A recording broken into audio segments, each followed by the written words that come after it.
Okay, so this is going to be the last 3 videos of the trip to Woodward. Definitely my favorite skate trip I've ever been on. I'm finally now recovering. It's been, I think, 2 weeks or maybe 2.5 weeks since I got back, and I've been sick the entire time, which has been not that great. But anyways, kind of an interesting development during this.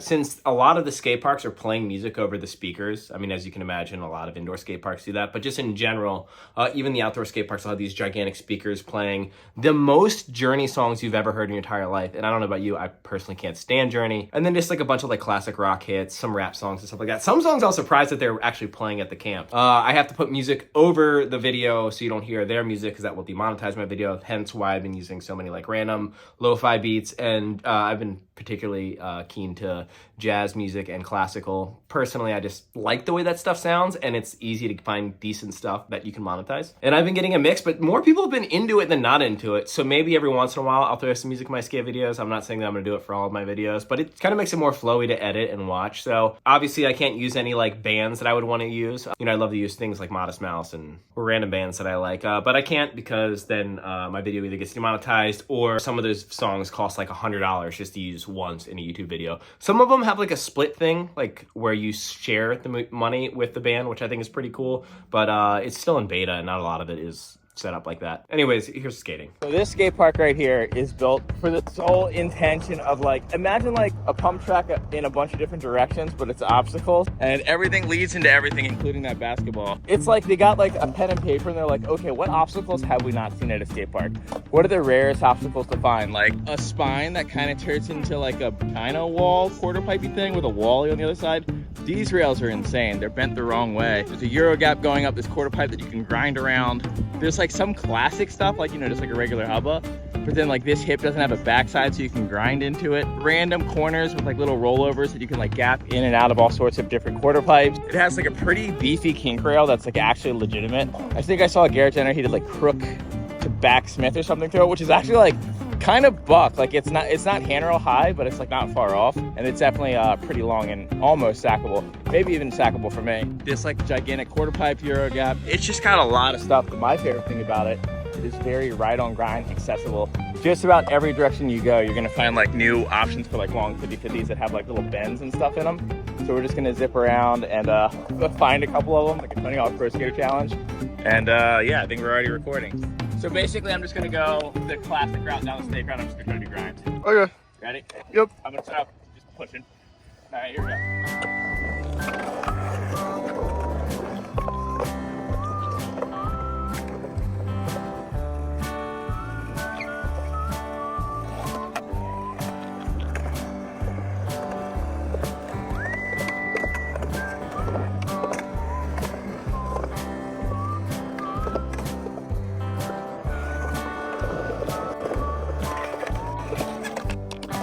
I'll start off with this.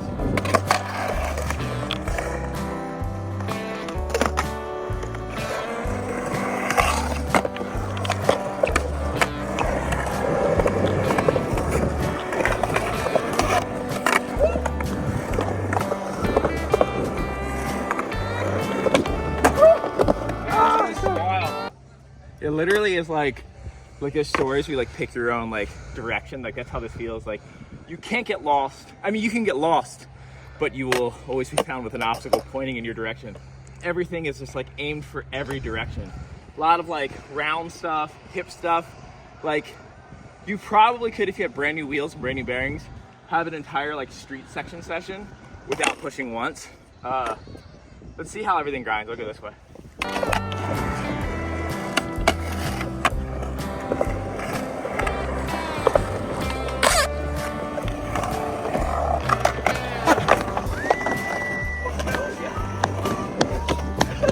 I like somehow kick turned halfway on the corner and I didn't realize it. They got this sort of like bikey spine thing. I'm not good at transferring stuff like this. I should probably, I'll like go over and just try to float over it. Not my forte, definitely Matthew's forte, but gotta learn. I feel like I'm just gonna do it, right? It's not that far. Is that what these are called, bike spines? Because that's what I was called. Right here. That was kind of scary.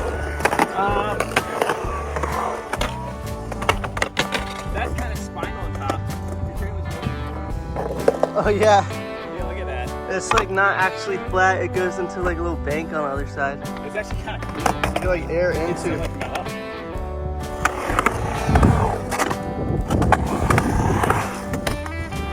Oh, into the 505. Turn it into a mini ramp. No. Let's check out. I want to play with this section right here. I don't know how it's waxed.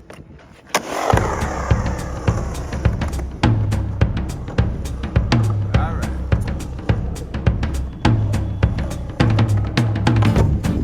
Sports.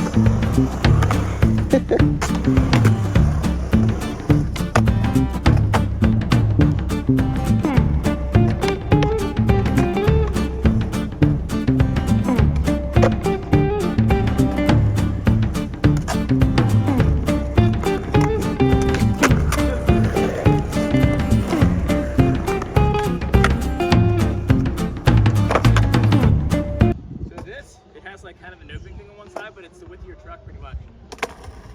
So you grind it like a square rail. You get some first tee around the bend thing.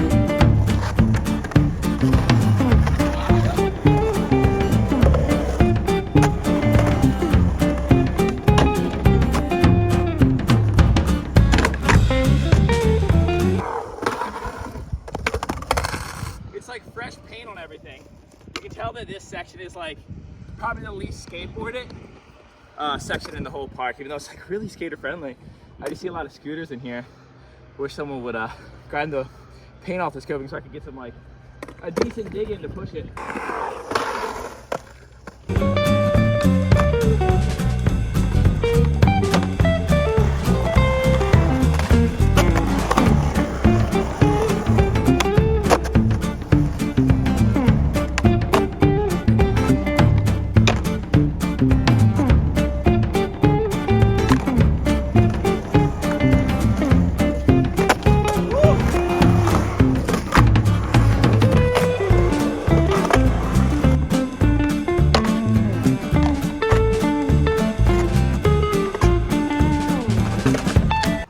The ultimate launch out section. It's kind of cool. You land on like the most baby transition ever. Launch into the baby tran. Yeah. See how the rails are angled the wrong way though? Yeah, I'm gonna zoom in. Look at that rail. It's like sideways, and then the So other bizarre. side's the same thing. Well, like yeah, you would skate like a regular rail, I'm assuming, unless you're doing like a blindside trick, then you'd feel the bank on the other side. But it's like an aesthetic choice, I'm assuming. So this skate park is actually where the main skate park I think most people would think of when they thought of seeing Woodward East footage. It was the one with like the Euro gap, the really long rail going down the bank. It had a square rail going down the 6 block. And I remember it was there when I was there many, many years ago for the Manny Mania thing. And I remember that square rail was kind of like, I wouldn't want to say it was like buff, but it was like on the bigger side. And I remember we were just dorking around doing some basic tricks. And like back then, local kids were just pretty gnarly. So I remember like just like there was like a 12-year-old kid who like kickflip front 5-0'd it when we were there. I think skaters are less gnarly now at skating in general, especially the younger generation, but that's a whole other video and I have a theory on it. In fact, I talked to a bunch of people at Woodward about people being less good at skating than they used to be, but regardless. That park was sort of the, here are some obstacles to play on and have a good time. It was definitely the most like built for like a good skate park experience that isn't so cookie cutter. And when they replaced it with this park, I think they're trying to keep that same spirit of like, yeah, we're gonna have like the big exaggerated things, but also have some unique obstacles as well. And this entire skate park, I don't think I've ever been to a park that flows so well from every direction. And clearly in this video, we don't get a chance to explore like 90% of it. Like even though we skate like the entire skate park in a way, it's just basically in like one direction each time. And you're gonna see through the rest of the video, especially the next section, like you can kind of go some catacorner directions and hit stuff. And it's set up to like be almost a different skate park. Like if you go this way, it's one skate park. And if you go this way, it's another skate park. And the whole thing's surrounded by that pump track thing, which I thought was kind of cool that the pump tracks like incorporated in the obstacles. Cause there's points where, let's say you could go over the pyramid and hit the rail and then roll up on the deck of that quarter pipe. Then you could just go into the pump track and dork around the pump track and come back out out on the other side of the park. It really is built for minimum pushing. I always think of Bam Margera talking about FDR in that old 4-1 video where he was like, I love coming to the skate park because I can go there, skate for a half an hour, and then I realize I haven't even pushed yet. I think that is like sort of the perfect skate park. Like if you can go to a skate park and you don't have to push at all, that is the perfect skate park. Personally, I like the Plaza skate parks where you need to push. I like a lot of flat ground. I like flat obstacles. I'm not a big fan of bump to stuff, but I do like it a lot when there's like quarter pipes surrounding it. Like if Cherry was surrounded by quarter pipes, I would love it if it was my personal park because then I could skate all day, but I'm glad it doesn't because then the traffic would be insane. Already, there's a lot of people who land tricks and they go in these big circles. In fact, everyone does. If you land a trick at Cherry, it's like understood by all of the locals at Cherry, like you keep going. So if you do a trick on the box, you get to keep going, even though it is a back and forth park. And I think adding quarter pipes to that would be insane. But I have fun like pausing this video and trying to figure out other ways that you could skate stuff. Matthew does absolutely demolish this park and skates it in ways that you definitely didn't see unless you're like a BMXer or a really gnarly transition skater, which if that's the case, instead of watching this video, hit me up and come film with me because people who can do the transfers that Matthew can do, I would love to point my phone at you. Okay, back to the video. Yeah, we haven't tried anything yet. Like we haven't skated this park. I'm just trying to figure it out as I go and just make tricks up. And I'm trying not to do the most basic tricks, but we're probably getting a lot of basic tricks. I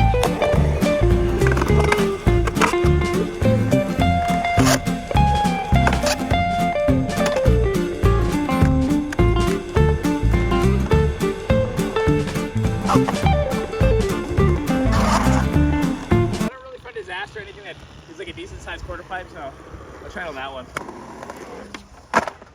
Since I don't really know where anything is, and this park's to make me floaty guy, I feel like I'm incidentally learning a little bit, the tiniest smidge about floaty guy. This is floaty guy skate park.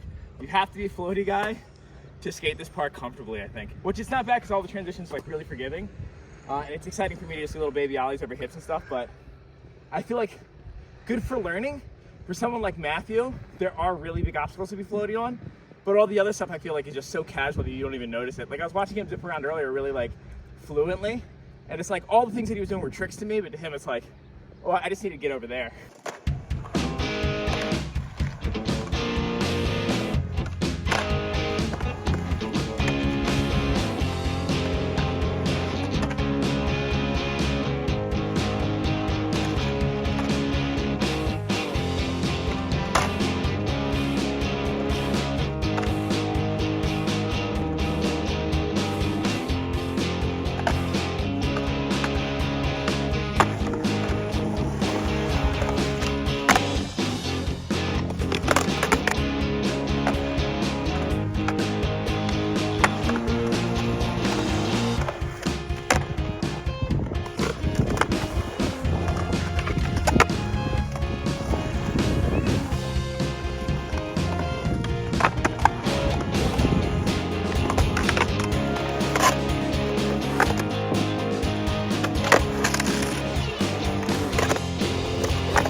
So the front side ledge, like cross lock through kinks, we're gonna figure it out on this guy right now. All the coping's pretty forgiving. So.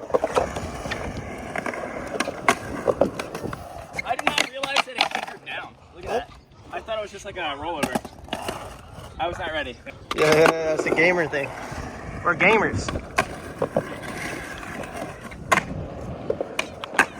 The little whoop definitely pushes me out. Pushes my cross lock a little too deep.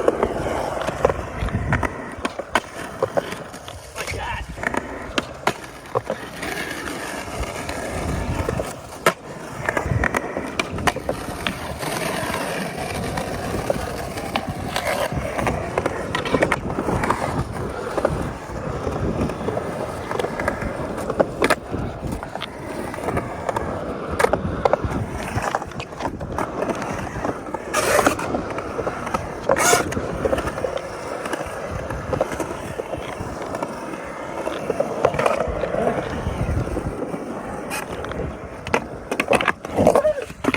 A lot of like little random crevices and stuff. I noticed this when I first got here.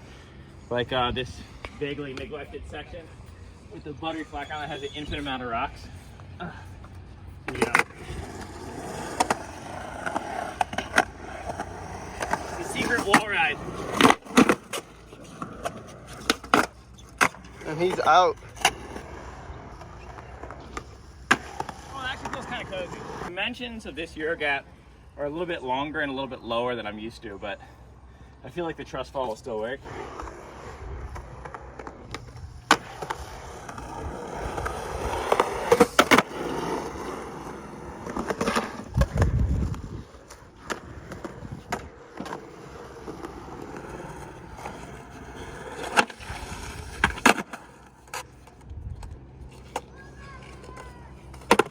That grinded better than I expected.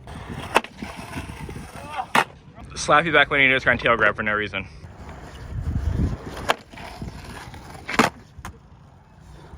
I feel like once you're in, you can just sit there and do whatever you want. Never done this down a hubba.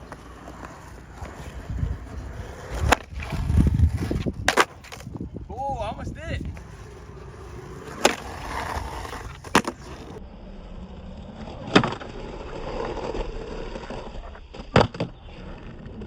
Ooh. That was sick. I'm so stoked. That was second try. I've done that trick, I think, once at Cherry.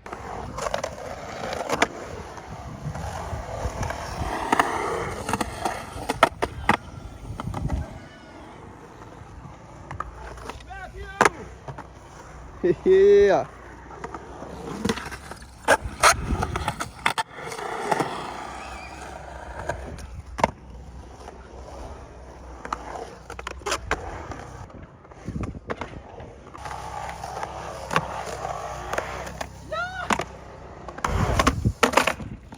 So I gotta like kick my board at it and have it bounce back. Here's not how to skate a mini ramp. Avoid all transition at all cost. He's in a part of the park called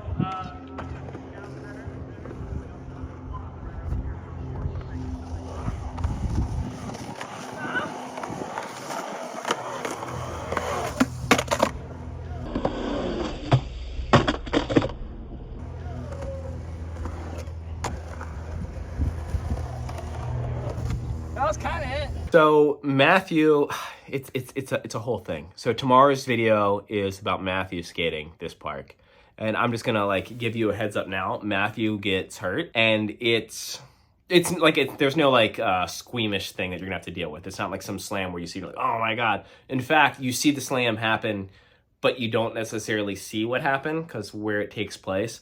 But it's definitely a video you're not going to miss because the skating in it, it's the last day. So Matthew's like really trying to push himself. I mean, Matthew's definitely one, and I've kind of pointed this out before, where like when he gets hurt or he can't do what he wants to do, he gets kind of gnarlier, which is like, I don't know if anyone out there has ever read or watched One Punch Man with it. And there's one, I think it's a samurai guy no, it's the guy with the baseball bat, where the more he gets beat up, the more powerful he comes. So the more like damage he takes on, the more strong he gets. Like that's Matthew.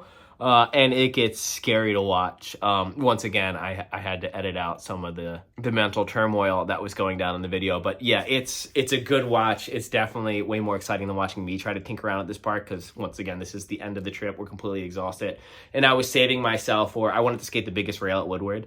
That was the premise of the final video, which will still come out. I just wanted to skate all the big stuff that I've been kind of like holding off, and saving that for the end was stupid of me. I should have done that on the second or third day and then just sat on that until the end. But anyways, thanks for watching. I hope you enjoyed tomorrow's video. I hope you enjoyed today's video. I hope you enjoyed Zach's part. I'm going to try to do that more often. I have a couple more people that I've been talking to about dropping video parts on my channel, and I'm going to do it the exact same way. It's just going to be the video part. I'm still going to, all the super thanks will go to the filmer, and then, you know, we'll see what happens after that. Because I feel like filmers are just underpaid in general. They never really get the fair trade of the amount of work that they put in. Because like, I guess the goal is you film enough people and maybe you get like staffed as like a skateboarding filmer for a team, but usually that doesn't pay that well either. So yeah, any way that I can pay the filmer, I'm always excited to. I mean, as some of you know, like a lot of people who come out and film my videos, I pay them to help film my videos. I usually give them like a percentage or an hourly rate, whatever one ends up being more. Anyways, thanks for watching.